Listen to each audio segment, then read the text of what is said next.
And Ben, why don't you read them out? Come on, you're the co-host, so help me out here. Well, for round 14, we had Croydon Kings 0, Adelaide City 4, and Deruvo getting 2, and Damien Murray getting 2 as well. Campbelltown 0, Adelaide Galaxy 0. Adelaide Blue Eagles 1, Hills Knights 2. De Silva scoring for Blue Eagles, and Nicky Orr and Mark Milady scoring for Para Hills. Morby Jets 2, Raiders 1, Cosnick and Devlin scoring for Jets and Malik for Raiders.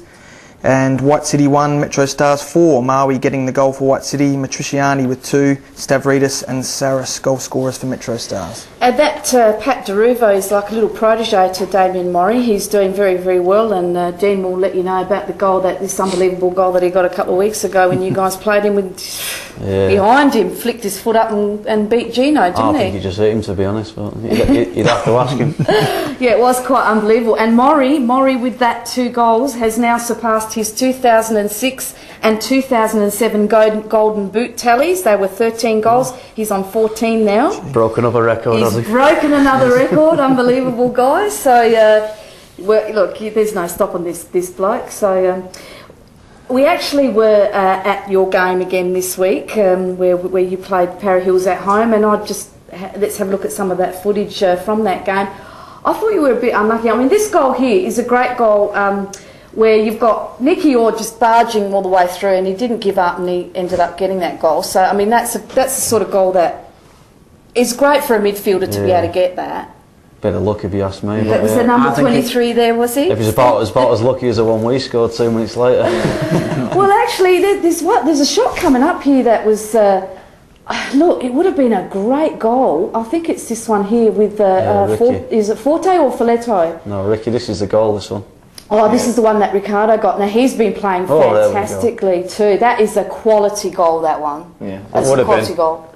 Took a deflection on it. So. Ricky will tell you he didn't, but I'm sure he did. No, he's a good player, Ricky. He's probably technically the best player. On his day, he's probably the best player in the league, but...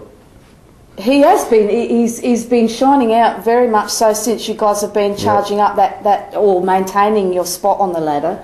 Because I thought you guys did start the season. Well, you wouldn't have known, Ian, but I thought you guys did start the season slowly, but now you've really picked up and you've been playing some really good football.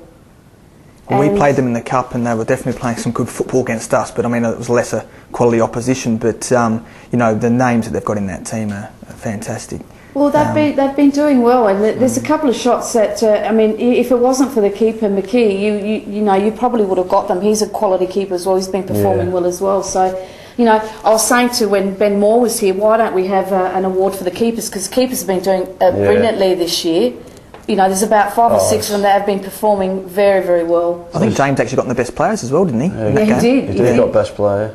See, now that's a great reflex save by James there. So, you know, fantastic stuff here. And you were unlucky. There were a couple of shots where you were unlucky, and could have been a very, very different game that you would have been playing. And here's Muscroft again trying to snatch a goal like he did the week before against White City. You know, he's just sort of, he goes missing and then he's just there and tries and grabs these goals.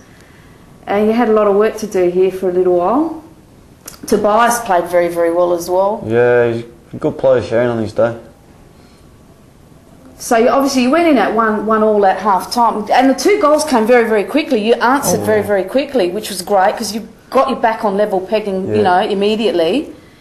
And then it was a battle to see who could take the lead. And but since I've been out, it's the same story every week. It's we do everything right until we get into the final third, and then we're always a bit unfortunate when it comes. I think every game that I've been in, I think the keeper's played quality since I've been in. Every single game, we don't get that rub of the green. Is that the penalty? That was never a penalty. Yeah, that was the penalty. So where was the he was on for about 30 seconds. Came on. That was a bit generous, wasn't it? It was about 10, I think. He came on. Very, very quick. We were trying to work out whether it's the record for the shortest amount of time on the pitch, but it wouldn't be far off. I reckon there's somewhere where a player was actually sent off before actually coming on.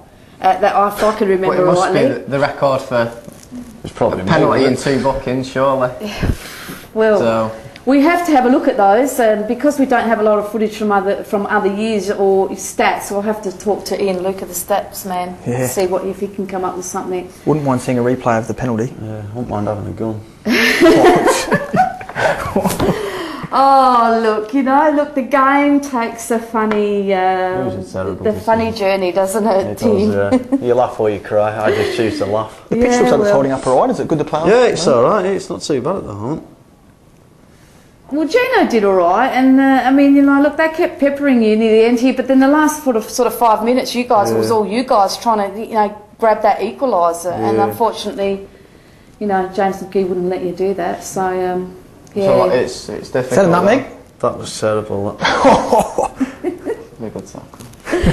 He doesn't want to see that, but no, look, it was a sort of game that you could have had it there, but it just didn't quite come off, did it? Yeah, it was Bad day at the office. Bad day at the office. That's all it is. So you got to put that one aside now and get on with it, because you can't falter at this stage of the season. No, it's getting tight on the bottom, or the top on the bottom. To be honest, it's about 4 or 5 points between third and second bottom. So you've got to play every game like it's your Galaxy are third, and I think they can still get relegated. So it's going to be tight. Well, you're just going to have to dig in.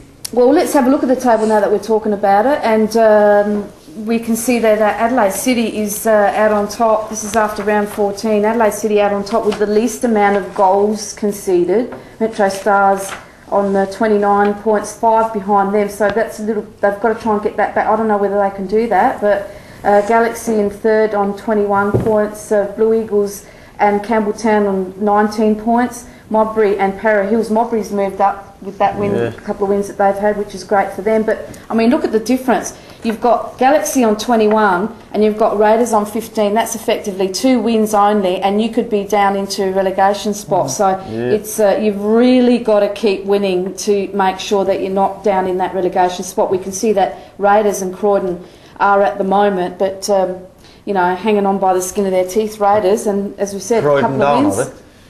Croydon everyone would have to lose and they'd have to win, and that's that going by the way they've gone this season, that doesn't look like it. That would be a probable scenario. Yeah. To be honest, they're not a bad side, Croydon. When we played them, they should have been 2-0 up against us in the first half, so I just can't understand why they're down the bottom. They seem to play a very, very good first half, but then seem to go missing in the second, or whether it's their fitness or what it is. I mean, it's difficult, and I feel for them because just with that, mathematically, if they were to win all their games, they'd be on 16 points, which isn't enough to get them out of the relegation zone. No, there you go. So there you go. Thank you very much, Mr. Obviously, you went to school, did you, Ben? He's very good at maths, and this Who's is your why maths he's teacher? here. Very good. Okay, let's have a look at the round 15 fixtures and see what everyone's playing for this weekend.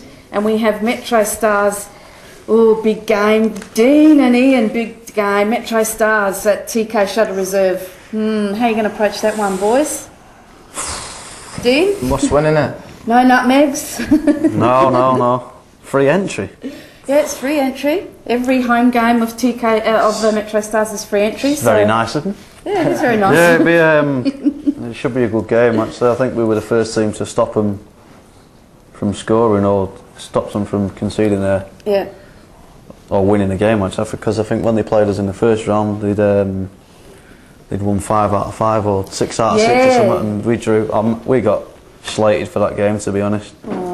Apparently we defended for 90 minutes. But that was their centre half got man of the match, so he writes these stories, I don't know. But you've got to approach every game like it's the final, really, aren't you? Because it's getting to that time of the season, like you say, 4 games to go, and to stay in that top 5, it's quite crucial for us, and it's what everyone wants at Eagles, and we know we're good enough. It's just we need to prove it on the pitch now. So definitely, if we can go, if we're able to go back to those fixtures, we've got Adelaide Galaxy at home to Modbury Jets.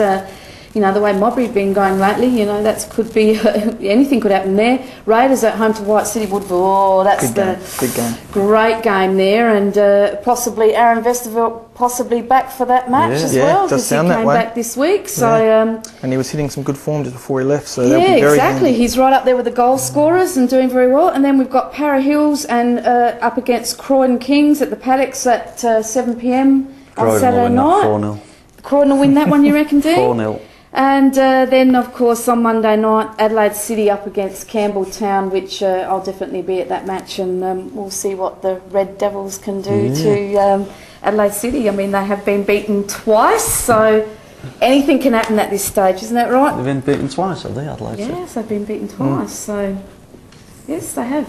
There you go. Okay, so we're gonna wrap up this segment. We're going to go for a short break. When we come back, we're going to be talking more of full-on football.